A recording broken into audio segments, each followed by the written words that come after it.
would like to turn now to Youssef Mahmoud. And Youssef, I'm wondering, listening to this stage setting, this inspirational frame, it makes me feel and makes me think about how we can think in terms of the positive risk of leaning into the kind of world that Jean has described, that Jean and Annalise have written about. What are the positive risks of being able to become those future humans and to be involved in this, creating this possible world that Jean also writes in other places? You, having been Undersecretary-General of the United Nations, and having worked on the ground and knowing really what it involved in attempting to bring forward new ways of being in the world, what can you share with us? Thank you, Alexander. At the outset, I wish to inform you that I am on record that I dread speaking after Jean Houston. Oh, she is awesome, isn't she? I'm going to ask peace to come to my aid in my attempt to answer your question, Alexander. As an unlettered peace practitioner, I need her help. Let me explain. During the research phase of my recent book, I came across an obscure volume entitled The Complaint of Peace, written by a Dutch philosopher and Christian scholar by the name of Desiderius Erasmus. Erasmus lived in the late 15th to early 16th century, a time when every European nation managed to go to war with another European nation. As is commonly known, these were infamously called the 30-Year Wars. In the Erasmus book, Peace, speaking in her own name, laments the calamities these wars have visited on humans, sometimes in her name. She could not fathom why common mortals endowed with the powers of reason could not emulate other living beings who, despite their differences, found ways to coexist and live in harmony with each other and with nature. Deeply hurt by the unmerited indignities heaped on her, Peace shunned the world and decided to retreat, bemoaning the misfortunes of mankind without her. There is more to the book than this imperfect sketch would suggest. Suffice it to say that this book has had profound impact on me.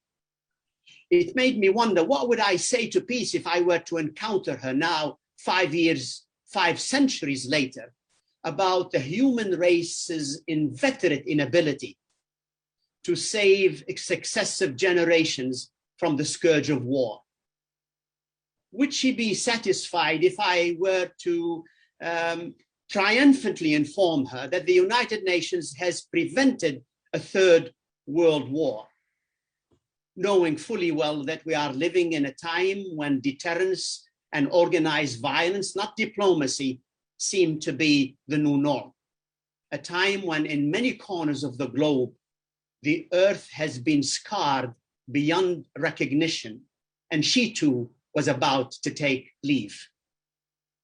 So I finally summoned the courage and asked her, what would it take to lure her back so it can lend a hand to ongoing efforts of a growing, awakened movement of earth and peace entrepreneurs trying to build a regenerative future on the ashes of a decaying human system that had left no room for her.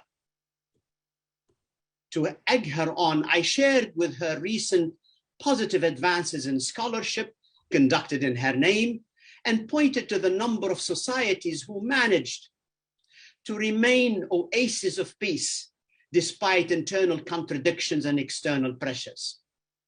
I further indicated that the United Nations, ununited on matters of international peace and security, has been promoting a sacred alliance between peace and nature by adopting the Paris Climate Accord and the 2030 Agenda on Sustainable Development. Sensing that she was losing patience with me, I urge her again to offer some advice at what needs to be done to bring her back from retirement. She grudgingly offered the following pieces of advice, not in any particular order, which I would share them with you, Alexander, as partial response to your excellent question. On the conceptual front, she said, we should stop tying her fortunes with the presence or to the presence or absence of violent conflict. We should abandon the linear thinking that if we understood the pathology of war and address the root causes of violence, peace would ensue. All that is achieved from such an effort is a modicum of short-lived stability that is highly reversible. She pointed to the situation prevailing in Iraq and Afghanistan to illustrate her point.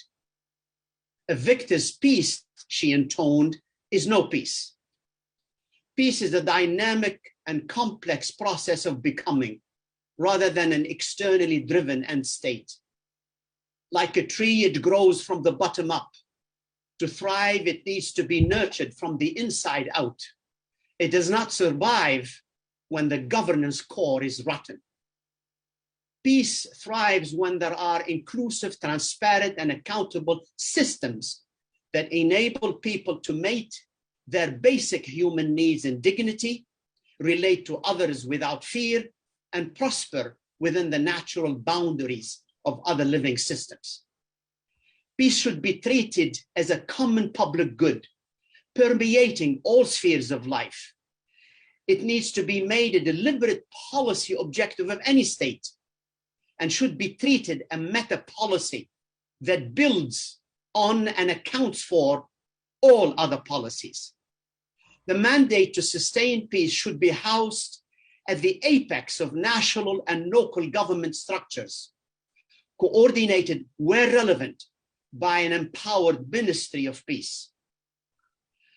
Then she went on to say, the binary relationship ascribed to conflict and peace means that society where there is no violent conflict tends to be excluded from the study and the celebration of peace, when in fact there can be case studies most likely to unveil the factors associated with building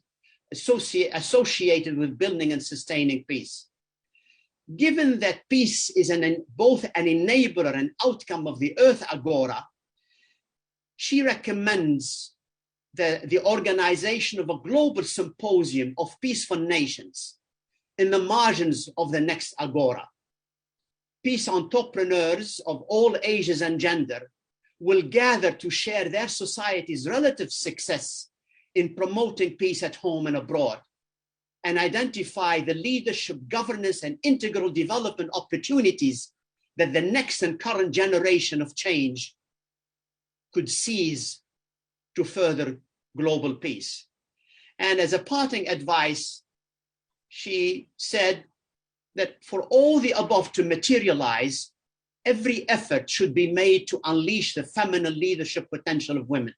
They know how to harness the knowledge and wisdom from all the four corners of all traditions to help a decaying system die peacefully and take action on behalf of the emerging future.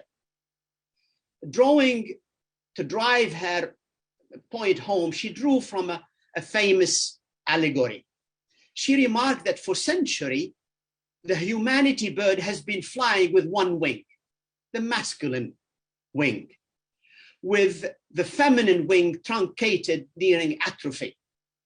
In order to keep flying, the masculine wing has become overdeveloped, overmuscular, and now violent. As a result of this imbalance, the bird is flying in circles and may end crashing, bringing humankind down with it. An enlightened and life-centered governance system would want to prevent such a disastrous outcome by taking corrective measures, including through constitutional provisions that would enable the feminine wing of the bird of humanity to gain back its strength, allowing the masculine wing to relax and perhaps develop its own inner feminist qualities. Both women and men are needed to author the future. I have taken her advice to heart. It has thus far stood me in good stead as I make my way towards becoming a good future ancestor with the help of young transformative pioneers. I thank you. Thank you so much for this incredibly powerful message.